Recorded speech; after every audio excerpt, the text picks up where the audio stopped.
57 మంది మైనార్టీ మహిళలకు కుటుంబ మిషన్లు పంపిణీ చేసిన మంత్రి పొన్నం ప్రభాకర్ పాల్గొన్న జిల్లా కలెక్టర్ కె హైమావతి ఇతర ముఖ్య నేతలు అధికారులు. ఈ సందర్భంగా మంత్రి పొన్నం ప్రభాకర్ మాట్లాడుతూ మైనార్టీల అభివృద్ధి ప్రజాపాలన ప్రభుత్వం కృషి చేస్తుందని, మైనార్టీ మహిళలకు అభివృద్ధికి కుటుంబ మిషన్ తో పాటు ఉపాధి అవకాశాలు మెరుగుపరచడానికి ప్రభుత్వం 50,000 రూపాయల లోన్ అందిస్తుందని, కుటుంబ మిషన్లు మైనార్టీ మహిళలకు ఇస్తున్నారని, ఎస్సీ ఎస్టీ బీసీ మహిళలకు ప్లాన్ ఆఫ్ యాక్షన్ తయారవుతుందని, కుటుంబ మిషన్లకు అవసరమైన వారి అప్లికేషన్లు అధికారులు తీసుకోవాలని, సెట్ఫిన్ శిక్షణా కేంద్రంలో శిక్షణ తీసుకోవాలన్నారు.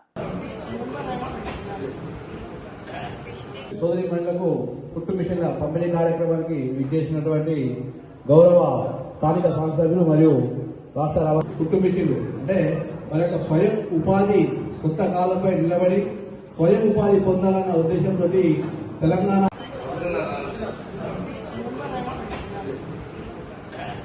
సోదరి మహిళలకు కుటుంబ మిషన్ల పంపిణీ కార్యక్రమానికి విచ్చేసినటువంటి గౌరవ స్థానిక శాసనసభ్యులు మరియు రాష్ట్ర కుటుంబ మిషన్లు అంటే మన యొక్క స్వయం ఉపాధి సొంత కాలంపై నిలబడి స్వయం ఉపాధి పొందాలన్న ఉద్దేశంతో తెలంగాణ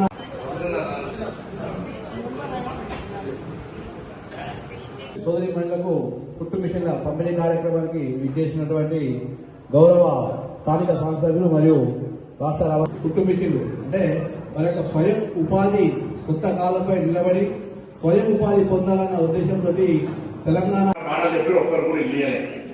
కానీ ప్రజాపాలన ప్రభుత్వం మీ ఆశీర్వచనంతో నేను ఎమ్మెల్యే అయిన తర్వాత మా కాంగ్రెస్ ప్రభుత్వం ఏర్పడిన తర్వాత ఇవాళ రాష్ట్ర వ్యాప్తంగా నియోజకవర్గానికి 3,500 ఇల్లు ఇస్తున్నాం. 173 ఊర్లు ఉన్నాయి. ప్రతి ఊర్లో ఇవాళ ఇందిరమ్మ ఇల్లు ఇచ్చినాం. ఇవాళ హుస్నాబాద్ టౌన్ లో 171, అలా 165 పైన ఇల్లు కట్టుకున్నారు. ఇవాళ 372 ఇల్లు రేపు అందరు ముగ్గు పోసుకొని ఫోటోలు అప్లోడ్ చేయాలి. మీకు వెంటనే ఉచిత ట్రాక్టర్లో ఫ్రీ, అంటే ఉచితకు ట్రాక్టర్ కిరాయి కట్టుకోవాలి కానీ ఉచిత ఫ్రీగా ఇచ్చే విధంగా ప్రతి ఇంటికి 8 ట్రాక్టర్లు ఉచికిస్తారు. ఇవాళ ఇందిరమ్మ ఇల్లు అంటే మనం వెనకటికి సామెత ఉంది, ఇల్లు కట్టి చూడు పెళ్లి చేసి చూడాలి. ఇవాళ మీరందరూ కూడా హుస్నాబాద్ యొక్క సొంత ఇంటి వారైతే ఉన్నందుకు నాకు చాలా సంతోషంగా ఉంది. మీ అందరూ హృదయపూర్వకంగా అభినందనలు తెలియజేస్తా ఉన్నా. సరే మరి వాళ్ళకి ఇచ్చినావు, నాకు కూడా ఇల్లు కావాలి కదా, నాకు అర్హత ఉన్నది అనేటువంటి వాళ్ళు ఉన్నారు. ఇక హుస్నాబాద్ లో మొత్తం మందికి అందరికి వచ్చినాయి, ఎవరికి ఇచ్చేది లేదని నేను అంటలే. కానీ ఒకటేసారి ఇవ్వలేం కదా. నియోజకవర్గానికి 3,500 ఇచ్చినాం, అన్ని ఊర్లు ఇవ్వాలి. ఇక్కడ కూడా వీలైనంత వరకు ఇచ్చినాం. ఇంకా రావాల్సిన వాళ్ళు ఎవరైనా దయచేసి మీరు అప్లికేషన్ పెట్టుకొని నిరాశ పడకండి. అందరికీ ఇల్లు ఇచ్చే బాధ్యత ఈ ప్రభుత్వది, మీ ఎమ్మెల్యేది.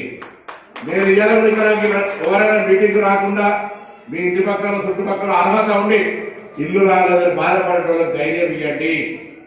మా బాధ్యతగా వాళ్ళందరికీ ఇందిరమ్మ ఇల్లు ఇస్తాం. ఎందుకు ధైర్యంగా చెప్తున్నాం? మీరు 10 నెలల కాళ్ళ చెప్పులు అడిగేటట్టుగా రేషన్ కార్డులకు తిరిగిను. కోడలు వచ్చింది, పేరు ఎంట్రీ కాలే.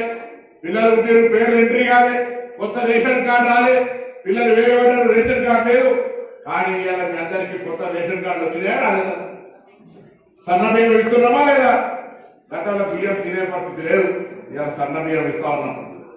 వాస్తవంగా సంక్రాంతి కంటే ముందే మీకు చీరలు ఇవ్వాలి ఇందిరమ్మ, కానీ లక్షల చీరలు తయారయ్యడంలో ఆలస్యమైంది.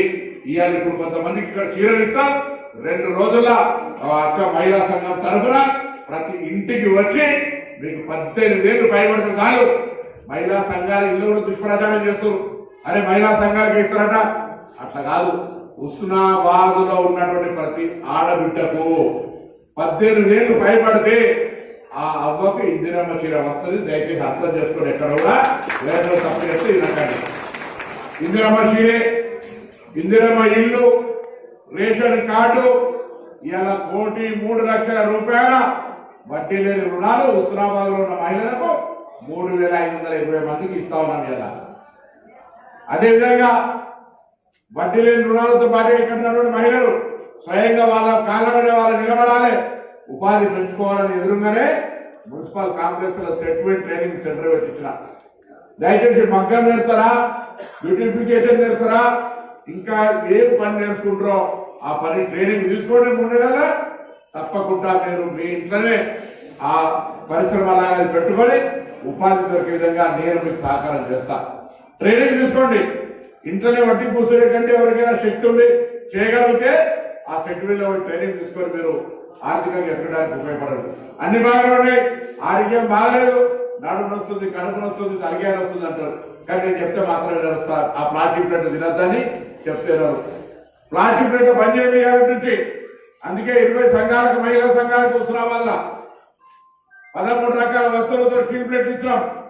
మీకు అర్థం చాలా సందర్భాలు చెప్తుంటే అవి ఒక్కసారి ఏమవుతుంది అనుకొని ఆ ప్లాస్టిక్ ప్లేట్ ఒక్కసారి వేడి అన్నం వేసుకుంటారు. తెలిసిన డాక్టర్ని అడగండి. చక్కగా ఆ ప్లాస్టిక్ అంతా అన్నంలో పోయి ఆ అన్నం క్యాన్సర్ గా కడుపులో పోయి రోగాలు వస్తూ ఉన్నాయి. దయచేసి బంద్ చేయండి ప్లాస్టిక్ ప్లేట్లు. మీ ఇళ్ళలో అయితే స్టీల్ ప్లేట్లు తింటారు. దావతలకు పోయినప్పుడు స్టీల్ ప్లేట్ పెడితే తింటాం, లేకపోతే తినమని ఇండికేట్ చేయండి తప్పగా. ఇలా మహిళా సంఘాలకు సంబంధించి 20 మందికి 20 సంఘాలకు ఆ సంఘాల సభ్యులు ఉండేటువంటి ఆ ఏరియాల అందరూ కూడా స్టీల్ వాడకం చేయమని చెప్పినాం. హుస్నాబాద్ మొత్తం 540 హోటల్ ఉంటే 540 హోటల్ల ప్లాస్టిక్ గ్లాసులు వద్దని చాయ్ గ్లాసులు ఇచ్చిన స్టీల్ ఫ్రీగా. ఎందుకు ఇచ్చినా ఈ హుస్నాబాద్ అందరూ కూడా ఆరోగ్యంగా ఉండాలి. ఆరోగ్యంగా ఉండాలంటే దావారం సిద్దిపేట వాళ్ళ, కరీంనగర్ వాళ్ళ, హన్మకొండ వాళ్ళ అంటే ఇక్కడనే 250 పడకల ఆసుపత్రి, 6 అంతస్తులతోటి అన్ని రకాల సౌకర్యాలతో కట్టడం శురువైంది. ఏడాదిన్నరల హుస్నాబాద్లోనే ఆ 250 పడకల ఆసుపత్రి, పీజీ డాక్టర్లు, ఎంబీబీఎస్ అయిపోయిన వాళ్ళు ఇక్కడ చదువుకోవడానికి, మనకు పరీక్షలు చేయడానికి ఉండేట్టుగా పీజీ కాలేజ్ వచ్చింది. అలా అవును, అన్ని మంచిగా ఉన్నాయి. మరి ఎప్పుడైనా డ్యామ్లో ఎల్లమ్మ చెరువుకు ఎట్లా అంటే ఎల్లమ్మ చెరువు ఎట్లయితుందో మీరు చూసి మన బతుకమ్మ ఆడేది. ఎల్లమ్మ గుడి కావచ్చు, ఎల్లమ్మ చెరువు కావచ్చు, పోగా ఈ రోడ్డు టైట్ ఉందంటే ఈ రోడ్డు అంతా కూడా సెంట్రల్ లైటింగ్ పెట్టి ఇక్కడ నుంచి ఎల్లమ్మ చెరువు దాకా పెద్దగా చేస్తా ఉన్నాం. హుస్నాబాద్ అంటే మీరు ఎక్కడికైనా పోయి మాది హుస్నాబాద్ అంటే ఓహో అని గౌరవం పెరిగేదానికి చేసే ప్రయత్నం చేస్తాను. కానీ నాకు మీ ఆశీర్వచనం కావాలి, మీ ఆశీర్వచనం కావాలి. తప్పకుండా నాకు 100% గా మీరు ఒక్కసారి గట్టిగా సపోర్ట్ కూడా అందరూ ఆశీర్వచనం చేయండి.